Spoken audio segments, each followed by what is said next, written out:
Robert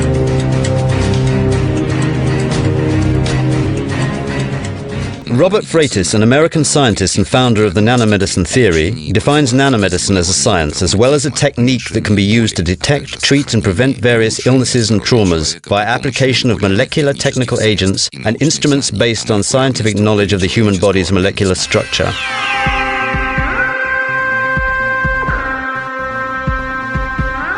Surgeons have advanced from stitching and amputating to repairing hearts and reattaching limbs. Using fine tools, they join delicate blood vessels and nerves. Yet even the best microsurgeon can't cut and stitch finer tissue structures. Modern scalpels and sutures are too coarse for repairing capillaries, cells and molecules. Consider delicate surgery from a cell's perspective. A huge blade sweeps down, chopping past and through the molecular machinery of a crowd of cells, slaughtering thousands. Later, a great obelisk plunges through the crowd, dragging a cable as wide as a freight train behind it to rope the crowd together again. Only the ability of cells to abandon their dead, regroup and multiply makes healing possible. Drug therapy, unlike surgery, deals with the finest structures in cells, and drug molecules are simple molecular devices. Many affect specific molecules in cells, but drug molecules work without direction. Once dumped into the body, they tumble and bump around, haphazardly, until they bump a target molecule, fit and stick, affecting its function. Though drug molecules affect the tissues on a molecular level, they are too primitive to feel, plan and function independently.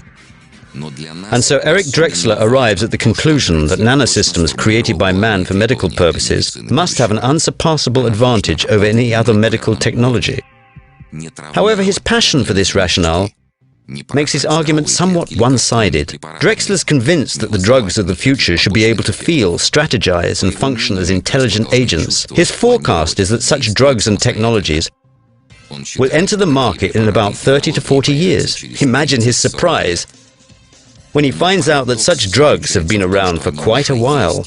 They were developed in the USSR 30 years ago.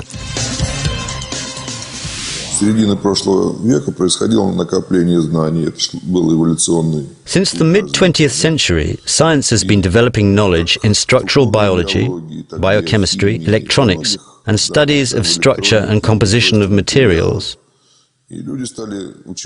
At first, breakthroughs were made in one-time lab experiments, but in time, the results became commonly achievable, and thus, we finally learned to study matter at a nano level.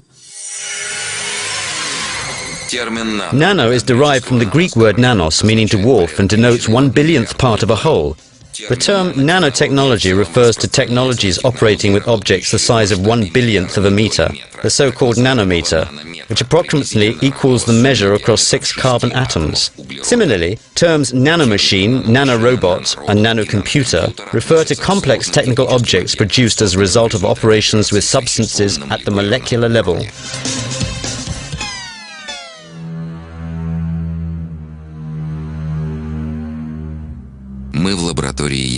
We are now in the Nuclear Magnetic Resonance Laboratory of the Moscow Institute of Bioorganic Chemistry. The device you see is a superpower microscope that allows us to see objects the size of an atom. It's as powerful as the Hubble telescope, and it's designed to look at the infinitely small. It gives us a glimpse of the universe the way it was billions of years ago, so that we can admire its infinite beauty. With its help, we can get an atom-precise view of everything within our own bodies. First of all, I'd like to say that what's going on with nanoprojects now reminds me of the nuclear and space projects that the Soviet Union ran in the 1940s and 50s. One difference, however, is that back in those times, there were landmark events, such as the launch of the first Sputnik, or man's first flight into space, or the first nuclear bomb explosion. And as soon as they were announced, the whole planet immediately knew that a breakthrough had been made. But I don't think anything like that is possible with a nano project. The scope of nanotechnology is so vast that there cannot be any single major breakthrough. And the range of its application will also be unprecedented. You have a grandstand seat here to one of the most momentous events in the history of science. In the mid-20th century, mankind did not merely accomplish a major breakthrough, he trampled on the most essential of all bans, "Thou shalt not kill," this time on a global scale, and found himself facing a new reality. That new reality included a direct road to the potential and complete extermination of man as a species. Man went far beyond self-preservation instincts. Lured by the temptation to seize the ultimate military advantage, he developed thermonuclear weapons, something never seen before.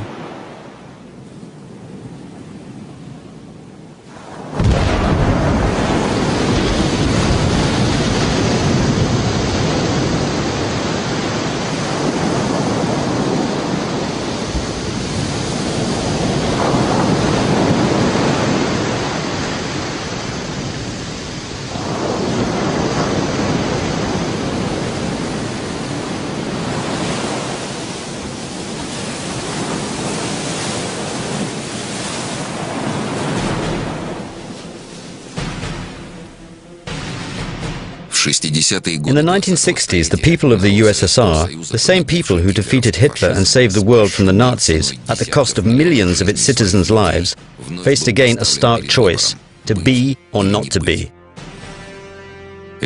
At the time, the USA was actively developing its nuclear program. US naval and military bases and those of its allies were deployed in dangerous proximity to the USSR's borders. It gave the USA a major strategic advantage, the capacity for multiple strikes, which could kill millions of people in major Russian cities, terrify those who survived, and strip the country of communications, power supplies, medical help, and centralized control. The American army was the only one in the world to have tested nuclear weapons in action, and the US seemed to be quite comfortable with this fact. The only way to hold back the Americans was to develop a capacity for a counterattack which would be just as powerful. Only the prospect of a fatal blow hitting American soil was an argument convincing enough for presidents and generals.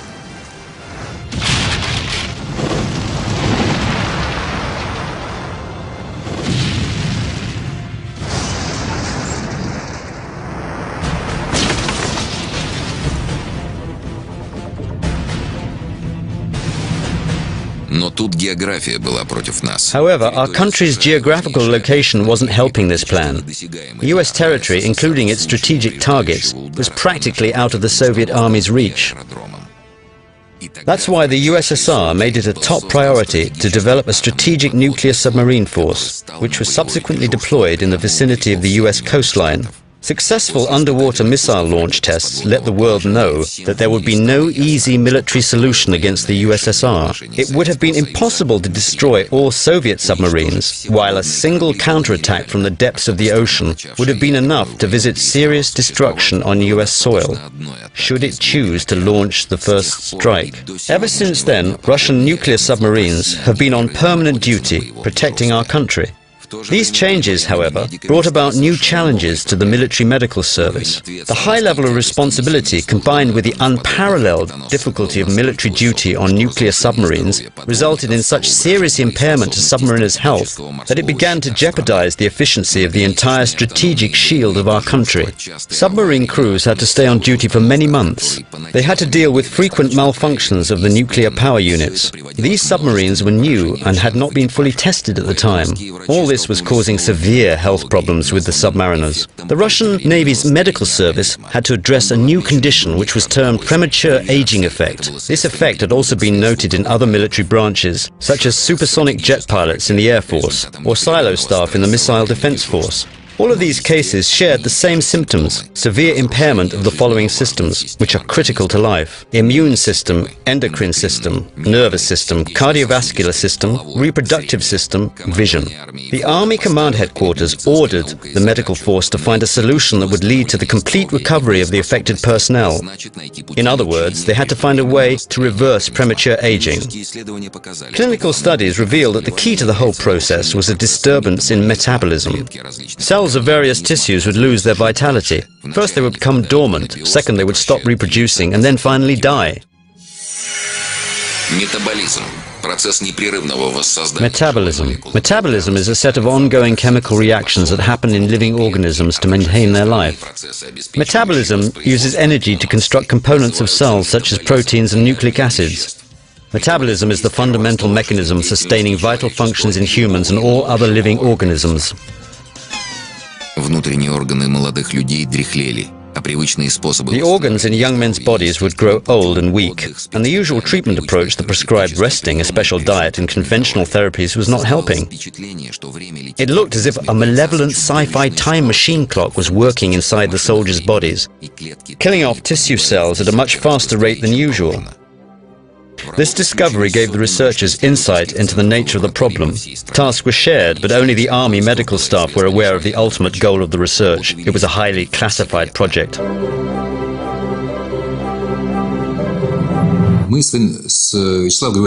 That year, Vyacheslav Morozov and myself were in our final year of studies at the Leningrad Military Medical Academy. By that time, we had already been researching the problems of recovery of vital bodily functions impaired by radiation, traumas, and intoxication for 3 years. And in all these cases, the adverse impact basically came down to suppressed protein synthesis. So the question was, how could we recover the synthesis? We decided to use a physiological approach. We studied the organs and processes which are impaired first and most severely, such as the immune system, brain, liver, heart, and the reproductive system in young calves and pigs. We were able to identify and produce agents which helped improve the impaired functions of these organs when introduced via an injection. The important thing here was that the agent obtained from the immune system turned out to help restore the immune system function. The agent recovered from the brain improved the brain function, and the heart agents facilitated the heart recovery. In other words, we discovered tissue-specific regulation processes that yielded a reliable and positive effect.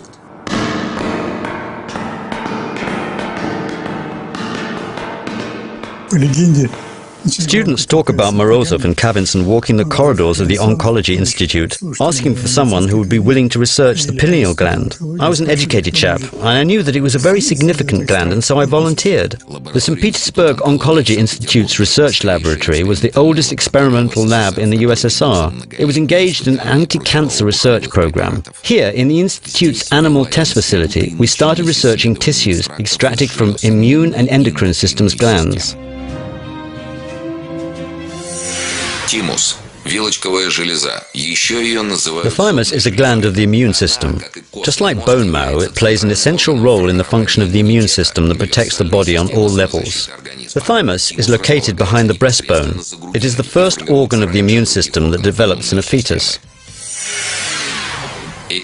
Pineal body is a small endocrine gland located near the center of the brain between the two hemispheres. It produces the serotonin derivative melatonin. Melatonin regulates the function of the endocrine system, modulation of wake-sleep patterns, seasonal behavior in many animals, blood pressure, function of brain cells, and function of the gastrointestinal tract. The pineal gland's key function is to regulate daily biorhythms, so one could say that it is responsible for the body's inner biological clock. This clock's malfunction results in a rapid deterioration of health. We incited premature aging in test animals and proceeded to administer the obtained agents to one group of subjects and monitor them against the control group. Upon completion of the treatment course, we compared cell samples obtained from the two groups. This research method allowed us to run a thorough and comprehensive study of any agent. We produced a preparation out of the substances extracted from the thymus. Its patent name is Thymoline. It's been on our country's pharmaceutical market for over 20 years now. It's available over the counter at any drugstore. It was the world's first developed immune system preparation. Later on, further research of this drug revealed that its active agents are peptides.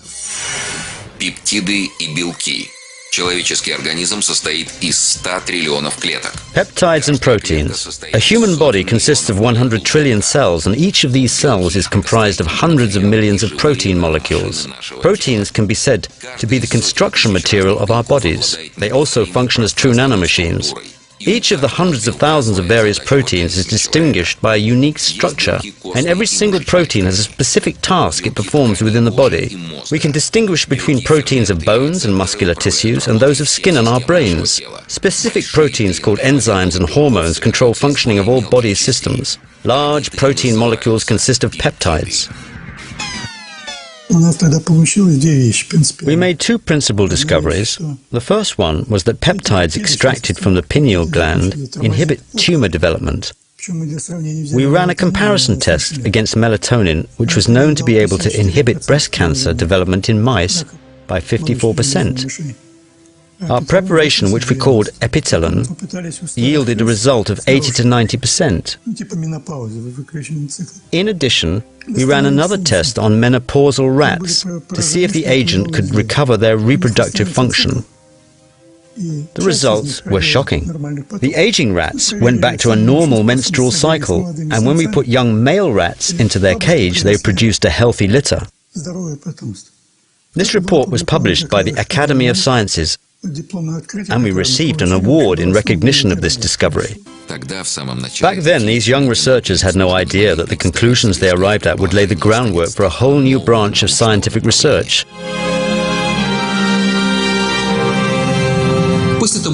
In 1971, after we had produced those preparations, my friend and I were transferred to serve in the Trans-Baikal Military District. We graduated from the Military Medical Academy with the rank of lieutenants and were eligible for military duty. We received an award from the Military Medical Academy. We had thought that admission to a postgraduate program would surely be ours, but we were ordered to serve in the army first. The scope of the military duty assigned to the young lieutenants included further scientific research. However, the problem was that this was barely understood by their direct superiors.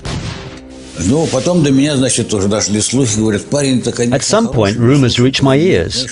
People were saying, "Look, they're good fellows, but they're so much into science and research, while we're doing completely different things here. We're on military duty. Please take them back." And so I called them back to Leningrad, to my research lab. However, we never made it back to the academy. We got stuck in a medical battalion in the Leningrad region. That was it. We had to figure out what to do in this situation. We looked round and found a way to continue our research at the Petrov Oncology Institute. That's where we completed our PhD while serving in the medical battalion. In this manner, our researchers on military duty continued their obstacle course, overcoming one trouble after another for almost 10 years, until Deputy Defense Minister General Perhotkin signed an order that put an end to their hardships, and they finally got the opportunity to establish their own research unit, which was soon equipped with a proper testing facility. It was the first lab in the Military Medical Academy that was established by the order of the USSR State Committee on Science and Research. It was 1983, and military involvement with Afghanistan was ongoing, as was the nuclear standoff in deep-sea waters. And this was a weapon too. We developed 6 new preparations in the shortest possible time. Today, all of them are available on the market, and they are widely used in medical practice. More than 15 million people have benefited from our developments over the last 20 years. In many cases, the drugs proved to be very effective. But what's more, there was not a single case of negative side effects or any allergies. These are safe medications because they employ the mechanisms of nature itself.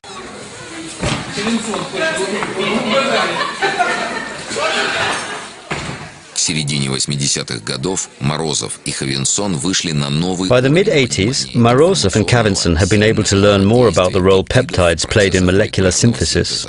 They also developed a research network and established cooperation with some of the country's best research centers that helped in developing the synthetic analogues of peptides of animal origin.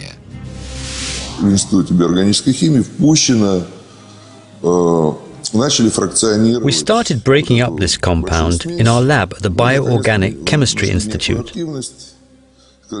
We defined its active agents, and then we just got stuck. We couldn't move on, as we didn't know what was in it. They just gave us a tiny amount of the substance and asked us to solve its structure. The staff of the Nuclear Magnetic Resonance Laboratory succeeded in identifying the spatial and chemical structure of the thymic peptide molecule. It was an easy and routine task for us. We took a sample, examined it, identified the formula, and reported the result. This allowed us to manufacture the preparation by means of chemical synthesis, as opposed to extracting it from animals. It was a major breakthrough when researchers succeeded in producing short peptides with predefined properties, which were close to the organic ones. Thanks to this, mass production of new preparations, called peptide bioregulators, was launched in the Soviet Union.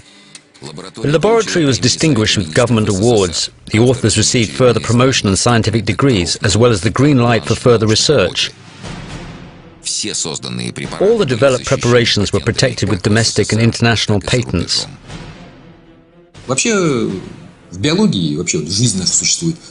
By and large, just two types of molecules maintain our life: proteins or peptides that carry the information, and the DNA that carries its specific information too.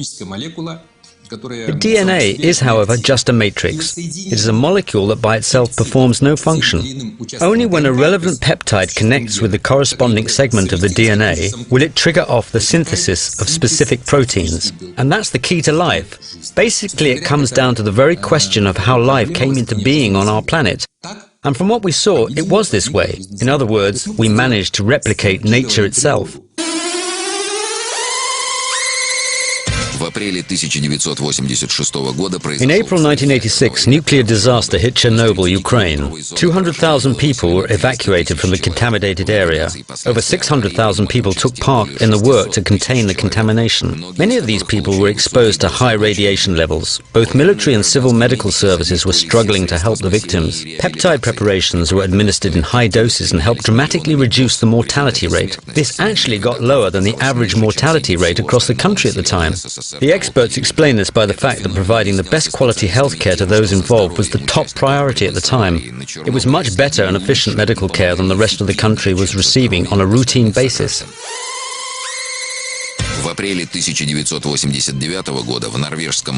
April 1989, another nuclear disaster occurred in the Norwegian Sea. A fire broke out on board the nuclear submarine Komsomolets, which subsequently sank. The disaster took the lives of 42 crew members out of 69 due to fire and prolonged exposure to low temperatures in ice-cold water. Even today, no one can really explain how crew members managed to survive a full 90 minutes in the ice-cold water. 15 minutes is the established survival limit for the Barents Sea. The 27 surviving submariners were treated in the Northern Fleet Naval Medical Center. The treatment was a success. The submariners fully recovered and were able to return to military duty. Their treatment program also included peptide preparations invented by Vyacheslav Morozov and Vladimir Kavinson. Along with the other medical staff, they received a new promotion as a reward for this achievement. Morozov and Kavinson were promoted to colonels of the USSR Medical Force. The laboratory also received an achievement award.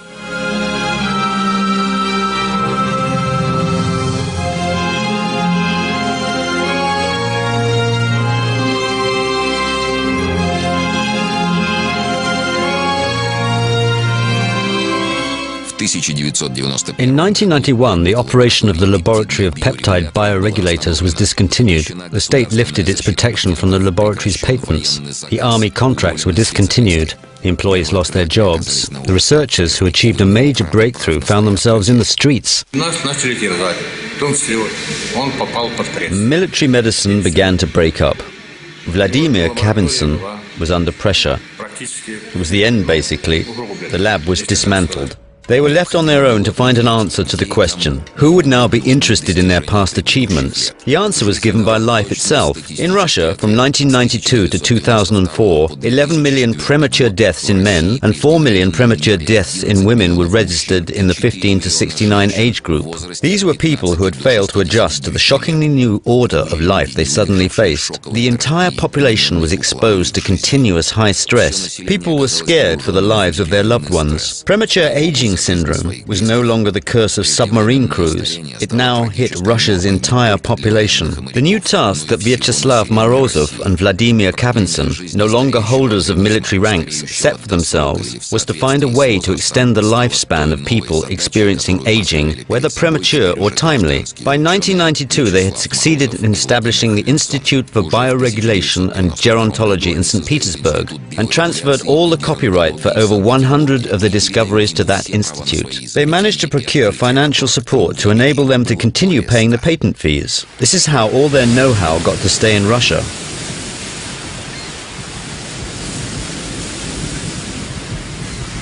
The scope of peptide research continued to grow.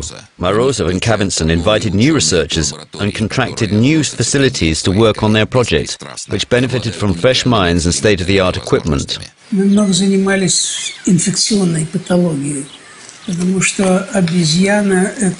A lot of our research was dedicated to studying infections in primates.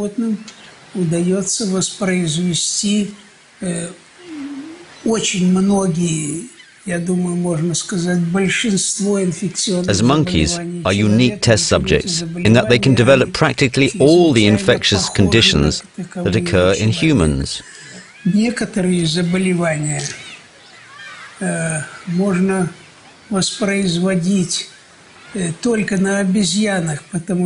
some cases, they are the only possible test subjects, because only primates and humans are sensitive to certain bacteria and viruses. To create a model of these diseases is possible only with monkeys. With them, vaccines can be tested against these infectious agents.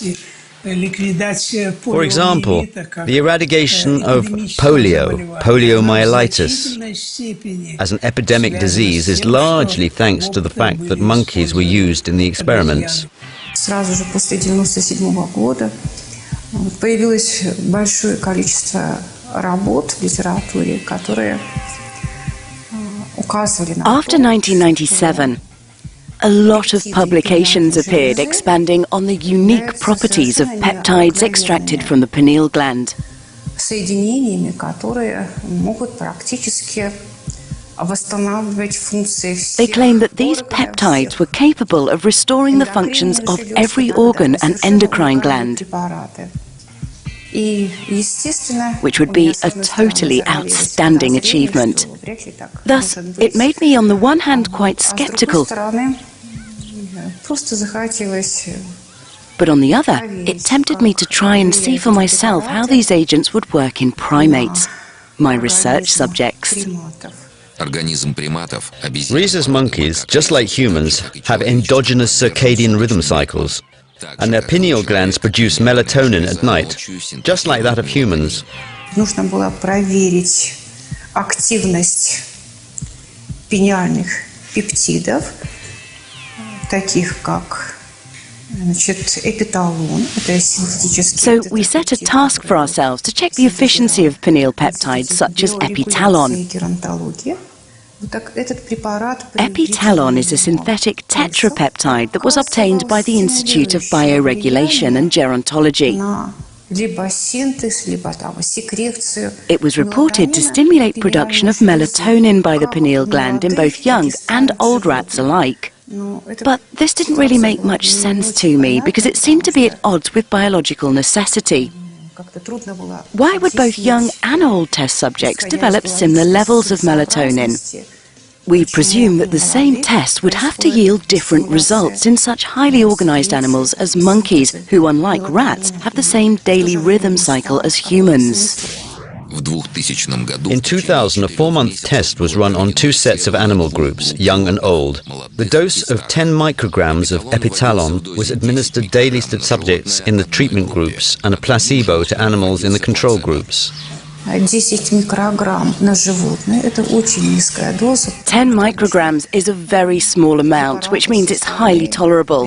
Usually, a single dose of a medicinal preparation is several milligrams or grams. At the end of the test, blood samples were taken to check melatonin levels. И определив уровень мелатонина в крови у всех 4 групп животных, мы выявили. We compared melatonin levels in blood of all 4 animal groups Только у старых животных резко and saw that the administered epitalon increased night melatonin levels in old subjects. В то же время у молодых животных не отмечалось никакого At the same time, it brought about no change in melatonin levels in younger animals. It appeared that melatonin levels in old animals increased to match the levels that are normal in young monkeys. That prompted the conclusion that pineal cells of young monkeys which were functioning normally simply ignored the administered peptides as they were not needed. This meant that peptides do their work only when necessary. It was another breakthrough, which gave impetus to further research. Our new task was to find out whether epitalon could ensure protection of the nervous, cardiovascular and hematopoietic systems against continuous exposure to stress and premature aging in humans. При введении эпиталона восстанавливалась нормальная реактивность данной системы к острому стрессовому воздействию. Application of epitalon triggers off a chain of recovery processes which restore the normal functioning of all body systems. It's essential to achieve recovery of the higher regulatory systems first, as they'll then be able to take care of everything else. It would be safe to say that we may expect new preparations to be produced in the near future which would help older people deal with their cardiovascular conditions, improve their cerebral circulation, and relieve other ailments caused by aging. The positive regulatory effect of the preparations was confirmed. The old animals enhanced their capacity to withstand continuous stress. Their immune system was boosted, their coat became healthy and shiny, and the animals looked better and developed more active behavior patterns. The computer age that started in the 1990s brought science and research to a dramatically new level. Computers could process large bulks of data in mere seconds. And since they had become universally available, development moved on in giant steps. 3D modeling was born. People not involved in scientific research are familiar with 3D movies. Long extinct dinosaurs came alive and practically jumped off the screen. And 3D representations of Hollywood stars set out on endless quests in computer games. In terms of scientific progress, however, the possibility to model any complex live or mechanical system became paramount in that it finally supplied the ultimate validity test for the ideas developed back in the 70s. All advanced industries and scientific research, including air and space exploration and chemistry and biology, switched to 3D design technologies. It saved a huge amount of money thanks to the fact that much testing was now run on mathematical models as opposed to real prototypes. Mathematical model is a description of a system, object or process using mathematical concepts and language. Mathematical models use mathematical notions to describe the main parameters of the modeled object, process or system. So nano projects got their chance to be tested and developed further. Drexler and Freitas introduced the world to the technical wonders of nanorobotics, and biology scientists from all over the world proceeded to work on the Global Protein Databank project. Designing a mathematical model of a molecule would replicate its actual spatial configuration and takes into account both the energy levels of all the comprising atoms and the molecule's motion trajectory in the medium was now the researcher's dream come true. The rate of knowledge exchange soared. Supercomputer centers used in the past to do calculations for nuclear and space projects were now used to explore the depths of the human body. It should be noted that it was researchers at the Institute of Bioorganic Chemistry who were the first ever to identify the structure of a live protein molecule. It happened in 1983, and up to now the Institute remains one of the world's leading research hubs. The research to identify a protein structure is conducted on 1/2 a milliliter of the solution containing that protein. That tiny amount contains 10 to the power of 17 protein molecules. Furthermore, each molecule comprises some 20,000 atoms. Can you imagine it? And now, what we do is we look at a pair of adjacent atoms and measure the distance between them. We do this for all the atoms in the molecule, and after we're done measuring all these distances, alongside with lots of other parameters, we can produce a model of the molecule's structure, where we have pinpointed all the position measurements for all atoms. We can also capture movement patterns of all atoms in that molecule, and produce relevant amplitude and frequency measurements, thus building a physical model of the protein's function patterns. All the obtained data describing the processes that occur in a molecule are submitted for processing to the mathematical modeling laboratory. С помощью компьютера, компьютерных технологий были проанализированы свойства больших, в том числе надмолекулярных. We have researched the properties of large systems, including some supramolecular systems such as proteins of biological membranes. These are very complex systems, which consist of hundreds of thousands of atoms. We developed tentative behavioral models for these systems and ran experiments which proved the accuracy of the mathematical models we came up with. The key thing is that the model's processing must be relevant. One shouldn't expect a mathematical model to give readings it wasn't designed for or fine-tuned to produce. Грубо говоря, то, что мы умеем сегодня делать методом ядерного магнитного резонанса. Roughly speaking, everything we can do today with the help of nuclear magnetic resonance is like a modern movie compared to early daguerreotype prints. And watching this movie gives us a much better understanding of how it all works, helping in our efforts to develop a drug that will repair the wrong moves this or that protein makes, fixing their function. Все то, что раньше мы считали какими-то заоблачными высотами, далекими от. The time has come when we can finally implement all the developments of fundamental science, all those things that we earlier considered unachievable. Today we have the technologies to produce the drugs of the future. This is possible thanks to a massive research and extensive molecular design effort that we undertook to ensure that our agents have the required properties and produce the desired effect. Видовой предел. Maximum lifespan based on the dates of birth and death of longest living persons that were verified to modern norms is currently defined at 110 to 120 years. However, average lifespan remains 70 to 75 years throughout different countries, and this is believed to be the effect of premature aging syndrome. Humans have a capacity for another 30 to 45 years.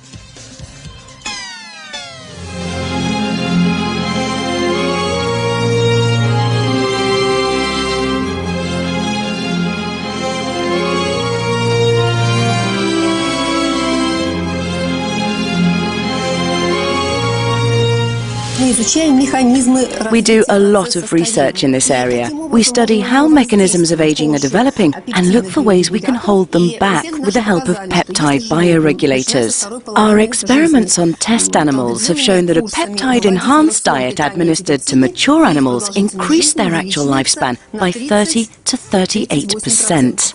Более того, эти исследования были проведены на людях по продлению жизни. Это было сделано в Киеве, в Институте геронтологии. Moreover, this research on life extension was carried out on humans. This was done in Kiev and St. Petersburg for 12 years. The use of peptides reduced mortality by a factor of 2. Today, we can say unequivocally that it is Russia that is doing the most to reduce mortality rates with its bioregulation technologies. This is unique. Similar preparations exist nowhere else in the world. However, when published in foreign scientific journals, reports of the outstanding achievements made by Russian researchers raised doubts in expert circles, especially since the new data plainly refuted the globally recognized norms and limits. The global research community proceeded to run their checks. We prepared some purified pineal gland peptides as well as some synthetic peptides and samples of frozen tissue of the mice that we had run longevity experiments on and sent them off to the USA. There, the US National Institute of Aging processed over 15,000 genes and confirmed the gene-specific effect of peptides. It was unique research. We've found out how it works. Now we'd like to figure out why it works this way. Every organ has a 30% reserve of polypotent or stem cells. That's nature's design, it's just how it is. And when this reserve gets to be employed sparingly, but consistently over a lifetime and to its full scope, the result is a long lifespan of 100 to 110 years. And thus every person has 30 years of this reserve.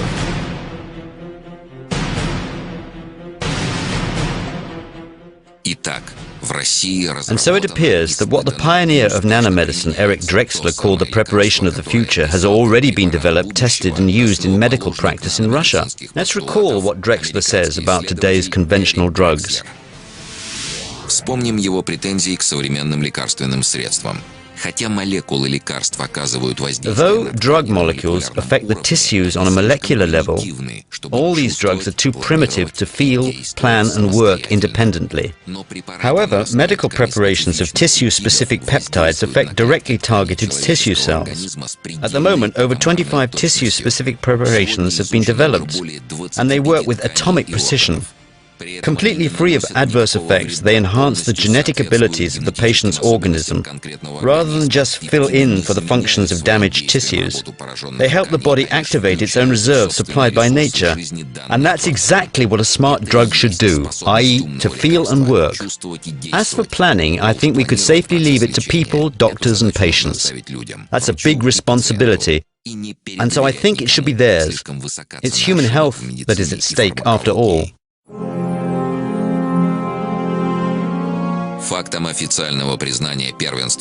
The 2007 European Congress on Gerontology was held in St. Petersburg as a tribute to the outstanding achievements of Russian scientists from the Institute of Gerontology and Bioregulation in finding a solution to healthy longevity. However, despite the fact that success is obviously there and has received wide international recognition, all these discoveries have not made it to the mass market either in Russia or elsewhere. Why is that? Who would vote against a long and healthy life? One thing we know is that there has recently been a sudden surge of interest in genetic research in American business circles. This is intriguing, since the US is very strict and clear on protecting their citizens' sensitive genetic data. Why are businesses trying to access this kind of classified information? My group was once invited to do joint research with an American university. And do you know what they requested us to do for them? They wanted us to help run tests on the genetic material of the siege of Leningrad survivors. Although they have everything in the United States, they just never had experienced anything like that siege. They had never had such a population group, and so they had no material to run tests on. That is why they wanted us to fill in this gap for them. And you know who the customer was? It was a group of insurance companies. They want to be able to assess the applicant's health and longevity capacity as precisely as possible. If the insured has an exceptionally healthy genome and is likely to live to the age of 100, they will bear losses. There are also mortgage problems in the USA, which ensure that in the case of the mortgage holder's death, their property is forfeited to insurance companies. So it's not good business if mortgage holders live up to 100 years old. The Leningrad siege was considered to be a model factor for natural selection. We can understand why business regards people as merely numbers in various financial operations. And when the profits of a large insurance empire are at stake, they'll get the clearance they need for classified genetic information regardless of the law. Prospective clients' genome will be compared against the genetic data of the Leningrad siege survivors to ensure a profit-making decision. However, medical discoveries that can significantly prolong people's lives and prevent companies from taking over their property are bound never to see the light of day. The new biomolecular medicine has now hit a wall put up by pharmaceutical corporations which have monopolized the global market.